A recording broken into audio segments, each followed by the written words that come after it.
A paz do Senhor, vamos aqui para mais um comentário e hoje vamos estar comentando aqui o capítulo 5 de Mateus e eu estou aqui com a minha mãe. A paz do Senhor, né, como a Gisele já falou, vamos hoje estar lendo o capítulo 5, fazendo um breve comentário, né, bem resumido, por conta desse capítulo ser bastante extenso. Eu separei aqui a parte mais importante do comentário, senão o vídeo vai ficar muito extenso. Vamos para a nossa leitura.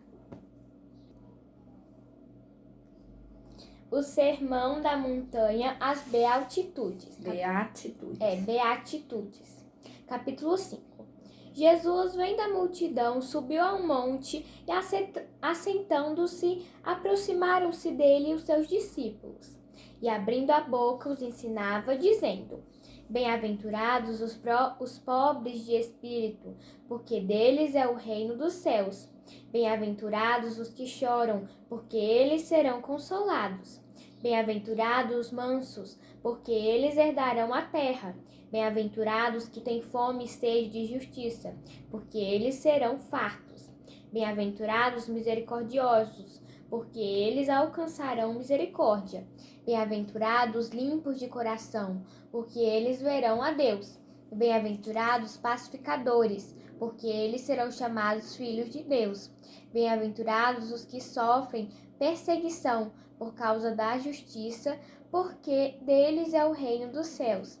Bem-aventurados sois vós, quando vos injuriarem e perseguirem, e mentindo disserem todo mal contra vós, por minha causa. Exultai e alegrai-vos, porque é grande o vosso galardão nos céus, porque assim perseguiram os profetas que foram antes de vós. Os discípulos são o sal da terra e a luz do mundo. Vós sois o sal da terra, e se o sal for insípido, com que se há de salgar? Insípido. Com que se há de salgar? Para nada mais presta senão para lançar fora e ser pisado pelos homens. Vós sois a luz do mundo. Não se pode esconder uma cidade edificada sobre um monte. Nem se acende a candeia e se coloca debaixo do alqueire, mas o velador e dá a luz a todos que estão na casa. Assim resplandeça a vossa luz diante dos homens, para que vejam as vossas boas obras e glorifiquem o vosso Pai que está nos céus. O cumprimento da lei e dos profetas. Não cuideis que vim destruir a lei ou os profetas. Não vim abrogar, mas cumprir. Porque em verdade vos digo que até que o céu e a terra passem, nenhum jota ou um tio se omitirá da lei, sem que tudo seja cumprido. Qualquer, pois, que violar um destes menores mandamentos e assim a ensinar os homens, será chamado menor no reino dos céus. Aquele, porém, que os cumprir e ensinar será chamado grande no reino dos céus. Porque vos digo que se a vossa justiça não exceder a dos escribas e fariseus, de modo nenhum entrareis no reino dos céus. Ouvistes que foi dito aos antigos: não matarás, mas qualquer que matar será réu de juízo. Eu, porém, vos digo que qualquer que sem motivo se encolarizar contra seu irmão será réu de juízo. E qualquer que chamar a seu irmão de raca será réu do sinédrio, e qualquer que lhe chamar de louco será réu do fogo do inferno. Portanto, se trouxeres a tua oferta ao altar, e a ti lembrares de que teu irmão tem alguma coisa contra ti, deixa ali diante do altar a tua oferta, e vai reconciliar-te primeiro com teu irmão, e depois vem e apresenta a tua oferta. Concilia-te depressa com os teus adversários, porquanto está no caminho com eles, para que não aconteça que o adversário te entregue ao juiz, e o juiz te entregue ao oficial, e te encerre na prisão. Em verdade te digo, versículo 26, em verdade te digo, que de maneira nenhuma sairás dali enquanto não pagares o último ceitil. Ouvistes que foi dito aos antigos: não cometerás adultério. Eu, porém, vos digo que qualquer que atentar numa mulher para a cobiçar, já em seu coração cometeu adultério com ela. Portanto, se o teu olho direito te escandalizar, arranca-o e atira-o para longe de ti, pois te é melhor que se perca um dos teus membros do que todo o teu corpo seja lançado no inferno. E se a tua mão direita te escandalizar, corta-a e atira-a para longe de ti, porque te é melhor que um dos teus membros se perca do que todo o teu corpo seja lançado no inferno. Também foi dito: qualquer que deixar sua mulher que lhe dê carta de desquite, também foi dito: qualquer que deixar sua mulher que lhe dê carta de desquite. Eu, porém, vos digo que qualquer que repudiar sua mulher, a não ser por causa de prostituição, faz que ela cometa adultério, e qualquer que casar com a repudiada comete adultério. Outro sim, ouvistes que foi dito aos antigos: não pejorarás, mas cumprirás teus juramentos ao Senhor. Eu, porém, vos digo que de maneira nenhuma jureis nem pelo céu, porque é o trono de Deus, nem pela terra, porque é escabelo de seus pés, nem por Jerusalém, porque é a cidade do grande rei. Nem jurarás pela tua cabeça, porque não podes tornar um cabelo branco ou preto. Seja, porém, o vosso falar, sim, sim, não, não, porque o que passa disso é de procedência maligna. Ouvistes que foi dito, olho por olho e dente por dente.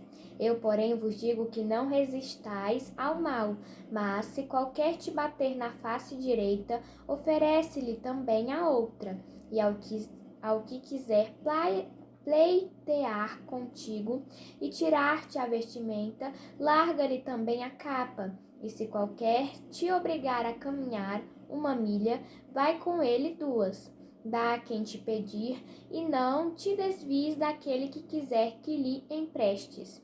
Ouvistes que foi dito: amarás o teu próximo e aborrecerás o teu inimigo. Eu, porém, vos digo: amai a vossos inimigos, bendizei os que vos maldizem. Fazei bem aos que vos odeiam, e orai pelo que vos maltratam e vos perseguem, para que sejais filhos do Pai que está nos céus, porque faz que o sol se levante sobre maus e bons, e a chuva desça sobre justos e injustos. Porque se amardes os que vos amam, que galardão tereis? Não fazem os publicanos também o mesmo? E se saudardes unicamente os vossos irmãos que fazeis demais, não fazem os publicanos também assim? Sede vós, pois, perfeitos, como é perfeito o vosso Pai que está nos céus. Glória a Deus, né?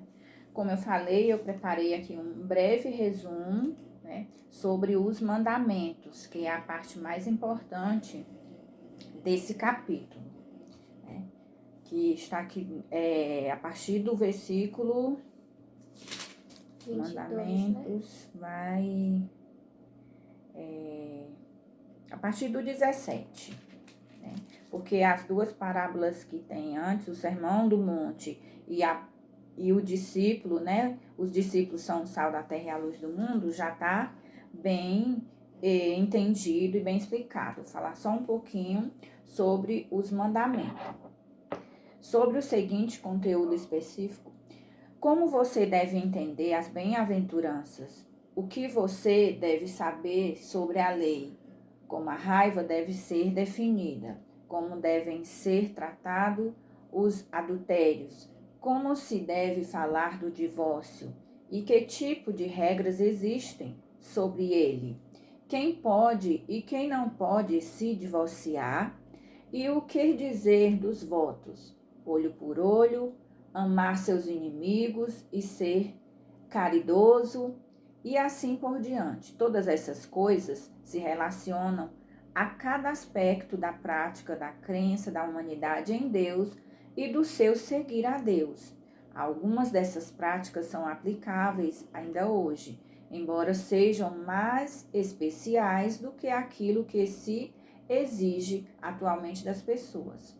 São verdades bastante elementares que as pessoas encontram na sua crença em Deus. Desde o tempo em que o Senhor Jesus começou a operar, ele já estava começando a realizar obra no caráter da vida dos humanos, mas esses aspectos de sua obra se baseavam no fundamento das leis. As regras e as maneiras de falar sobre esses tópicos tinham algo a ver com a verdade? Claro que sim. Todos os regulamentos e princípios, como também esses sermões na era da graça, estavam relacionados ao caráter de Deus e ao que ele tem e é também. É claro, a verdade. Não importa o que Deus expresse e não importa que de modo ou modo de expressão ou linguagem ele use, né? Todas as coisas que ele expressa têm seu fundamento, origem e ponto de partida nos princípios do seu caráter e no que ele tem e é. Isso é absolutamente verdadeiro. Assim, embora essas coisas que ele diz pareçam um pouco superficiais agora, você ainda não pode dizer que elas não são a verdade, porque eram coisas indispensáveis para as pessoas na era da graça, a fim de satisfazer a vontade de Deus e alcançar uma mudança em seu caráter de vida. Você pode dizer que qualquer um desses sermões não está alinhado com a verdade? Não, não pode. Cada um deles é a verdade, porque todos eram exigências de Deus à humanidade, ou é, né? Todos eram princípios, ou é, e são princípios, né? É um alvo dado por Deus, mostrando como se deve comportar-se, e representam o caráter de Deus. No entanto, com base no nível de seu crescimento na vida naquele tempo, essas eram as únicas coisas que as pessoas eram capazes de aceitar e compreender. Como o pecado da humanidade ainda não havia sido resolvido, essas eram as únicas palavras que o Senhor Jesus só pôde emitir, e ele só pôde utilizar tais ensinamentos simples contido nesse tipo de alvo, né? Ou de direcionamento, para dizer às pessoas daquele tempo como elas deviam agir, o que deviam fazer, dentro de que princípio e alvo deviam fazer as coisas e como elas deviam acreditar em Deus e atender às suas exigências. Tudo isso foi determinado com base na estatura da humanidade naquela época. Não foi fácil para as pessoas que viviam sob a lei aceitar esses ensinamentos. Então, o que o Senhor Jesus ensinou teve que permanecer dentro desse alvo. Glória a Deus. Então, a gente vê que todos os ensinamentos, né, eles vêm desde um princípio, já existia no livro da lei, né? O Senhor Jesus, ele só fortaleceu, né? A gente vê que ele tem alguns versículos que ele diz que na lei dizia assim, porém ele diz assim, mas ele não estava desfazendo a lei, mas sim confirmando, né? Então, que nós possamos colocar em prática, né, tudo que o Senhor tem nos ensinado, tudo o que o Senhor tem colocado diante de nós, que nós possamos entender a missão da nossa vida nessa terra, que o Senhor possa nos ajudar e que nós possamos viver de maneira que venha a glorificar o nome do Senhor. Deus abençoe a cada um que nos acompanha. Vamos agora orar, agradecer ao nosso Deus por esse dia maravilhoso que o Senhor tem nos dado. Papai do céu, muito obrigado, Senhor, pelo meu vestir, pelo meu calçar, pelo pão de cada dia, Senhor. Abençoa, Senhor, os missionários, Protege eles, Senhor. Abençoa cada um que está nos acompanhando, Papai do Céu. Multiplica as bênçãos em suas vidas. Fica conosco, Senhor. Em nome de Jesus, amém. Amém, a paz do Senhor e até amanhã.